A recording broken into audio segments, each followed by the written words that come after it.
فرش التراب يضمني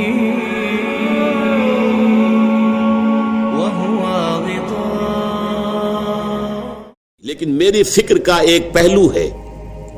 ایک تو میں نے شروع میں جو 2 آیات پڑھی تھی کہ تحریک پاکستان کا بیسک موٹیویشن جو ہے وہ سورہ انفال کی آیت نمبر 26 میں ہے. وَاذْكُرُوا، یاد کرو، اذ انتم قلیل، جب تم کم تھے تعداد میں، اقلیت تھے، مستضعفون فی الارض، تمہیں سپریس کر دیا گیا تھا، دبے ہوئے تھے.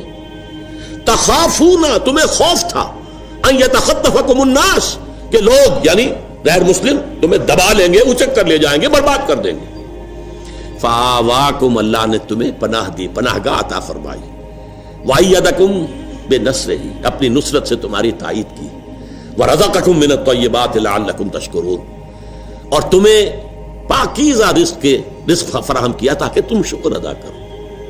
یہ پاکستان کی تصویر ہے قرآن مجید کے اندر، اس لیے کہ حضور کی حدیث ہے، آج بھی میں جمعے میں بیان کر چکا ہوں اس کو، کہ اس قرآن کے اندر فیہ خبر ما قبلکم و نبأ ما بعدکم و حکم ما بینکم. حضور نے فرمایا اس میں تم سے پہلے کی قوموں کے حالات بھی ہیں، تمہارے بعد میں آنے والوں کے حالات بھی ہیں، اور جو تمہارے مابین اختلافات قیامت تک ہوں گے ان کا حل بھی موجود ہے. تو یہ ہمارا ذکر ہے پاکستان.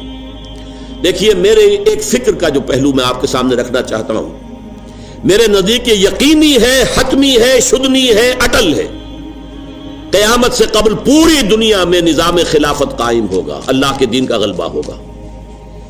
قرآن مجید میں اس کا صغرا کبرا ہے. وہ صغرا کبرا کیا ہے؟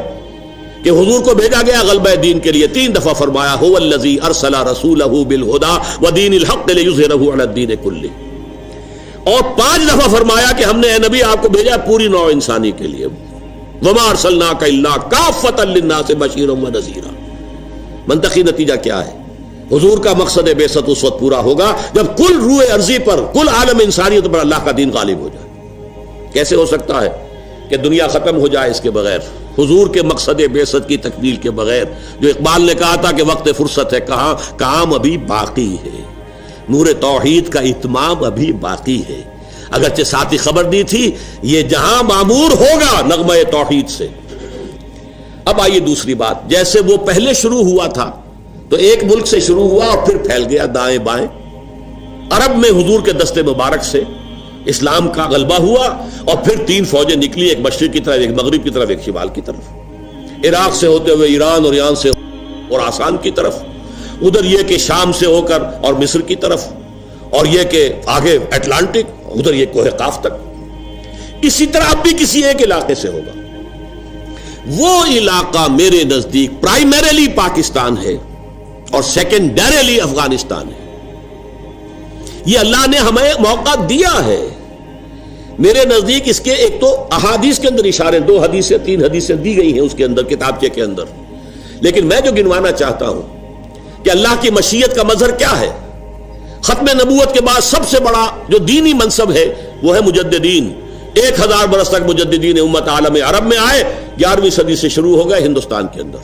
مجدد الفسانی، شاہ ولی اللہ دہلوی، سید احمد بریلوی، شیخ الہند مولانا محمود حسن، اور پھر عظیم ترین شخصیت علامہ اقبال جیسا مفکر، مولانا مودودی جیسا مصنف، مولانا الیاس جیسا مبلغ. پوری دنیا میں ان کی پیرل شخصیتیں کوئی ہے ہی نہیں. پھر تحریک خلافت پوری دنیا میں کہیں بھی نہیں سوائے پاکستان کے، سوائے ہندوستان کے. پھر یہ کولونیل رول سے آزادی سوائے یہاں کے کہ اسلام کا نعرہ لگا، کہیں بھی نہیں. کہیں وہ نسلی میلین نیشنلزم کی بنیاد کے اوپر سارا کچھ جو ہوا ہے، یہ انڈونیشیا وغیرہ میں، ملیشیا میں ملے نیشنلزم، اور عرب نیشنلزم کی بنیاد پر ہوا عالم عرب میں. اسلام کا نعرہ صرف یہاں لگا. پھر معجزہ ہے پاکستان. میری کتاب میں نے ثابت کیا معجزہ ہے، کسی اصول سے ثابت نہیں ہوتا کہ پاکستان بننے والا تھا.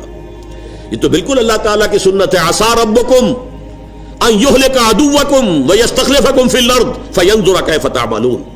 ہو سکتا ہے کہ تمہارا رب تمہارے دشمن کو ہلاک کر دے، تمہیں زمین میں حکومت دے، پھر دیکھے گا تم کیا کرتے ہو. یہ ہے پاکستانی قوم کے لیے. یہ گھڑی محشر کی ہے، تورسۂ محشر میں ہے. پیش کر غافل عمل کوئی اگر دفتر میں ہے. پھر قرارداد مقاصد کا پاس ہونا. پھر اب یہ سود کے بارے میں کہ جو اس وقت کا عالمی مالیاتی جو استعمار ہے، اس کا اصل جو اٹکنڈا ہے وہ تو یہی سود ہے. اقبال کہتے ہیں ای بنوک ای فکر چالاک یہود، یہ بینکنگ کا پورا نظام جو ہے یہودیوں کے چالاک ذہن کی پیداوار ہے. نور حق سینہ آدم ربود، اس نے انسان کے اندر سے جو اللہ کا نور تھا نفخت فیہ من روحی اسے نکال پھینکا ہے. اب یہ درندہ بن گیا ہے، آدمی درندہ بے دندان و چنگ. نور حق سینہ آدم ربود تا تہو بالا نہ گرددی نظام دانش و تہذیب و دین سودائے خام. جب تک یہ بینکنگ کا نظام جو ہے تہو بالا نہیں ہوتا، ختم نہیں ہوتا، اس وقت تک نہ دانش کا کوئی امکان ہے، نہ دین کا، نہ تہذیب کا. اور وہی بات علامہ قائد اعظم نے کہی اسٹیٹ بینک آف پاکستان کا افتتاح کرتے ہوئے کہی کہ یہ نظام نہیں، ہمیں اپنا نظام بنانا ہوگا. تو بہرحال ان حوالوں سے اللہ تعالیٰ نے بہت سے شواہد جمع کر دیے ہیں کہ یہاں سے احیاء ہوگا. بدقسمتی سے ہم اپنا سبق بھول گئے، منزل سے بھٹک گئے. ہماری دینی قیادت نے بہت بڑی غلطی کی، ہمالیہ ایسی غلطی کی، پاور پالیٹکس میں اپنی صلاحیتوں کو، قوتوں کو ضائع کر دیا. ہو سکتا ہے بھولا ہوا سبق یاد آ جائے، توقع ہے اللہ سے